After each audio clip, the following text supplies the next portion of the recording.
Jadi mungkin saya garis bawahi atau saya tambahi terkait dengan polemik Habib atau Habaib yang hari ini masih terus belum selesai dan bisa dikatakan masih panas lah ya.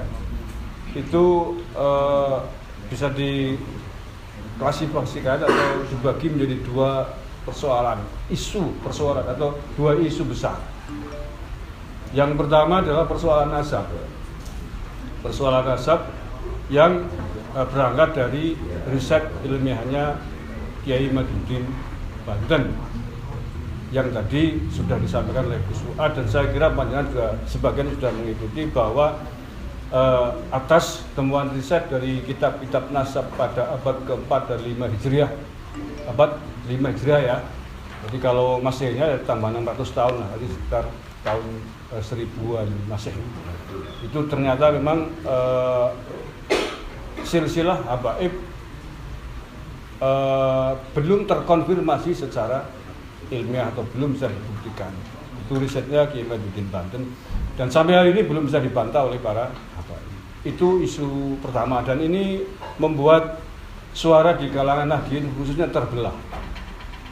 Sebagian percaya kepada Kiai Maduddin Banten dan para supporternya atas bukti-bukti ilmiah, fakta-fakta ilmiah. Sebagian ada yang tidak percaya karena takut kualat dan lain sebagainya, husnuzon saja dan lain sebagainya karena itu sudah berlangsung lama. Nah, tetapi berawal dari kasus ini kemudian merembet kepada persoalan yang lebih serius. Menurut saya jauh lebih serius karena mereka oknum-oknum habaib ini kemudian menghantam Wali Songo, menghantam zuriyah Wali Songo, dikatakan keturunannya terputus.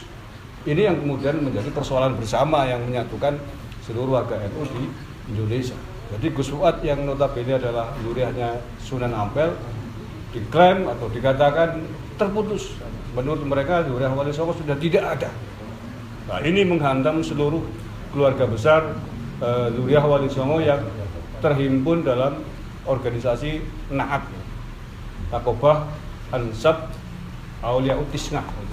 Para zuriyahnya atau keturunannya Wali Songo punya organisasi lembaga yang namanya Naat, Nakobah Ansab Aulia Utisngah. Nah, belum cukup sampai di situ. Perlawanan dari para zuriyahnya Wali Songo kemudian merembet lagi. Oknum-oknum Habib ini kemudian menghantam juga tokoh-tokoh, kiai-kiai, ulama-ulama NU. Ulama-ulama NU, kiai-kiai NU dicurut-curutkan, dianjing-anjingkan, dibabi-babikan, sorok-sorokan bahkan oleh dedengkot pimpinan mereka. Gus Fuad dicurut-curutkan, dicorot-corokan. Ini membuat kita emosi semua. Ini perkembangan kasus berikutnya ya. Belum puas sampai di situ. Mbah Hasyim Asngari, Hadratus Syekh Mbah Hasyim Asngari, ulama besar kita, panutan kita, pendiri NU, dikatakan sebagai sosok yang bekerja sama dengan penjajah Belanda. Dikatakan tidak mau dikatakan menghalangi jihad warga pribumi melawan Belanda, disamakan dengan nenek moyang mereka.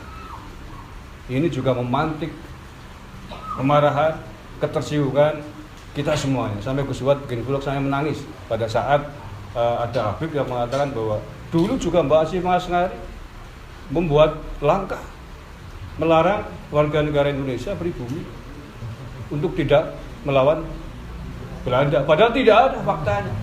Tidak ada fakta, tidak ada data bahwa Mbah Hasyim Asngari menghalang-halangi rakyat Indonesia untuk melawan Belanda. Tidak ada sejarahnya Mbah Hasyim Asngari bekerja sama dengan Belanda. Yang ada justru Mbah Hasyim Asngari mengobarkan apa yang disebut dengan resolusi jihad Nahdlatul Ulama 22 Oktober 45 yang hari ini kita peringati sebagai Hari Santri Nasional karena menghormati peristiwa besar resolusi jihad NU yang kemudian lahirlah pertempuran 10 November di Surabaya yang konon ceritanya sampai memakan korban sekitar 50.000 jiwa lebih warga sipil, santri-santri NU ketika melawan sekutu. Itu fakta. Kok kemudian dikatakan Mbah Hasyim Asngari kerjasama dengan Belanda? Ini kan membuat kita tersinggung sampai Kusuat menangis begitu. Dan terus ulah oknum-oknum HBB ini secara nyata menghantam keluarga besar NU, kiai-kiai NU. Jadi kalau kita runut memang hampir tidak pernah ada sih ketua umum PBNU yang luput yang tidak diserang oleh mereka. Ya, kemarin kan ketua NU yang sekarang Gus Yahya Khalil Stakuf diserang oleh bocil. Yang nyerang bocil, oknum aja bocil. Kemudian Gus Dur, saya kira nggak ada yang tidak dengar ya, buta mata, buta hati, oknum Habib juga yang menyerang. Data sekarang era digital, jejaknya belum bisa ditinggalkan. Dia saya tagih digoblok-goblokin, semua jejak digitalnya masih ada, gara-gara persoalan apa dulu itu banyak hal lah, goblok dan sebagainya. Ya oknum mereka, pentolan mereka. Dan terakhir Mbak Hasyim Asharie disasar juga oleh mereka. Itu persoalan itu yang kemudian membuat kita semuanya menyatu hari ini untuk bersama-sama menghentikan ulah oknum-oknum ini. Ya kita katakan oknum, walaupun sebenarnya kalau dikatakan semuanya juga bisa, karena lembaga mereka diam, cenderung melindungi dan mendukung gitu. Nah ini yang saya kira tidak bisa kita diamkan di samping persoalan nasab, karena nasab tadi sudah bisa sampaikan memang terpecah ini suara kita. Ada yang yes kita dukung. Termasuk saya mensupport Kiai Mahyudin Bantun karena memang itu ilmiah, bukan fitnah, bukan bohong. Seluruh kitab nasab pada abad ke-4 ke-5 semuanya mengatakan demikian, tidak tersambung silsilah dari Pak Alawi. Selain itu kemudian Nakobah atau lembaga pencatat nasab di luar negeri di Timur Tengah tidak ada yang mengakui nasab mereka di sini. Yang terakhir tes DNA mereka juga tidak mau, tidak bersedia. Tetapi tadi saya sampaikan ada sebagian kiai kita, orang kita yang memang kemudian mengambil jalan pintas, kita percaya aja husnudon dan lain sebagainya. Tetapi persoalan yang kedua tadi, persoalan mereka menghantam kiai-kiai kita, menghantam Mbak Hasyim Asharie, menghantam ketua umum PBNU dari masa ke masa, bahkan menghantam Amaliyah NU. Saya kira ini tidak bisa kita biarkan dan kita harus bersatu untuk menangkal gerakan mereka agar tidak dadrah, tidak terus menerus. Saya kira begitu Gus. Abdul Qadir Jailani. Oh iya, terakhir bahkan Syekh Abdul Qadir Jailani juga disasar. Ya videonya saya kira ngikutin YouTube sudah melihat ya betapa oknum mereka menyasar Syekh Abdul Qadir Jailani, direndahkan katanya kemuliaannya di bawah nenek moyang mereka. Tapi apa gunanya kayak gitu disampaikan?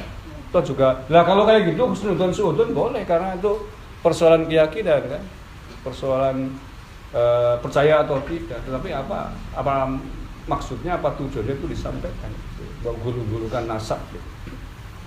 Dan tentu itu menyakiti kita semua, karena Syekh Abdul Qadir Jailani adalah yang banyak menurunkan Wali Songo di sini. Sehingga kemudian kalau hari ini atau sejak lama amaliyah kita manaqib Syekh Abdul Qadir Jailani, thariqah qadiriyah dari beliau ya memang itu aja. Yang kemudian pelan-pelan sepertinya akan dibabat dengan amaliyah mereka. Al-Barzanji udah nyaris tidak ada, diganti dengan selawatan versi mereka. Jangan menganggap ini enteng itu. Sekarang apa ada Al-Barzanji di panggung-panggung lapangan itu kalau selawat? Bukan Al-Barzanji kan? Padahal Wali Songo mengajarkan kita membaca sholawat di musola-musola adalah Al-Barzanji. Tahlilan nyaris juga, tahlilan juga nyaris dihilangkan. Nah itu hal-hal yang perlu kita sikapi, kita cermati. Bagaimana kita bangga berterima kasih kepada leluhur kita,